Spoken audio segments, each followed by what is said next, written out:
যারা দুনিয়া থেকে বিদায় নিয়েছেন তাদের এই রক্তকে শহীদের রক্ত হিসেবে তুমি আল্লাহ কবুল আর মঞ্জুর করে নাও।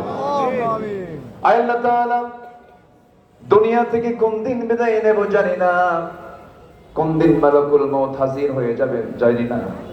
আয় আল্লাহ তাআলা, যখন মৃত্যুর ডাক চলে আসবে, যত স্বপ্ন গড়েছি সব স্বপ্ন ভঙ্গ হয়ে যাবে। মালাকুল মউত যখন সামনে হাজির হয়ে যাবে, ঘর থেকে টান মেরে বের করে ফেলবে, জীবনের শেষ বিদায় দিয়ে দেবে, গোসল হয়ে যাবে, আমাকে টেনে হেঁচড়ে জানাজার নামাজ শেষ করায় দিয়া কবরের সামনে পৌঁছায় দেবে, কবরে শোয়ায় দেবে, বাঁশ চাপা দেবে, মাটি চাপা দেবে। ওই যে বিদায় দিয়ে আসবে, 24 ঘন্টা যাবে না, মাথার চুলগুলো খসে খসে পড়বে, 3 দিন যাবে না, চামড়াগুলো গলে গলে পোকার পেটের খাবার হয়ে যাবে। মাত্র 3টা দিন পেটের নারী ভরি সব চোখ মুখ কান নাক দিয়ে বের হয়ে যাবে। আল্লাহ মেহেরবানি করে তোমার কাছে এমন ফরিয়াদ করি, ডান হাতে আমল নামা না আসা পর্যন্ত আল্লাহ তুমি আমাদের কবরে নিও না। আল্লাহুম্মা আমিন। আল্লামা সাইদ রাহিমাহুল্লাহ তো সফল, তিনি তো সফল হয়ে দুনিয়া থেকে বিদায় নিয়েছেন।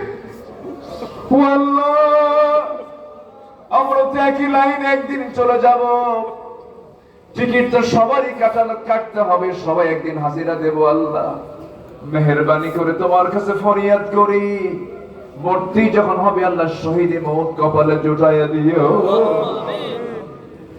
তাকাব্বাল মিন্না ইন্নাকা আনতাস সামিউল আলিম ওয়া তুব আলাইনা ইন্নাকা আনতাত তাওয়াবুর রহিম। ও আল্লাহ, হাজারো সাইদির জন্ম বাংলার জমিনে হয়েছে, আমি গর্বিত, আমি তার রূহানি সন্তান, আমি নিজেকে মনে করি। আল্লাহ আল্লাহ, আলেমরা যা রেখে যায়, তাদের রেখে যাওয়ার সম্পদ হচ্ছে তার জ্ঞান, তার ইলম। আল্লাহ তাআলা তুমি তাকে তার জান্নাতের উচ্চ মাকাম তুমি আল্লাহ তাকে দান করো। আমিন। সুবহান রাব্বিকা রাব্বিল ইজ্জাতি আম্মা ইয়াসিফুন ওয়া সালামুন আলাল মুরসালিন ওয়ালহামদুলিল্লাহি রাব্বিল আলামিন। ওয়াজআল আখিরা কালিমাতিনা ইনদাল মাউতি লা ইলাহা ইল্লাল্লাহু মুহাম্মাদুর রাসূলুল্লাহ।